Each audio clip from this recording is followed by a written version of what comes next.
Cala de Finestrát, Benidorm, takýto pekný rozľahlý byt, 2 spálne, 2 kúpeľne, takže takto máme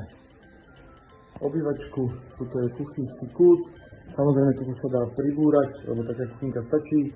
cenovka tohoto je 299 000 eur, je to príjemný byt, apartmán, ktorý je 200 metrov od pláže, takúto obrovskú terasu má. V rámci ceny je aj parkovacie miesto, tu máme bazén, tu máme tenisový kurt,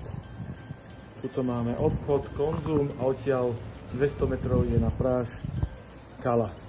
de Vilafiosa, Cala de Finestrat. Takže ešte raz pohľad na túto obrovskú obývačku a tuto máme prvú spálňu, výhľad, východ na balkón, tu máme prvú kúpeľňu a ideme do druhej izby a ďalšia kúpeľňa.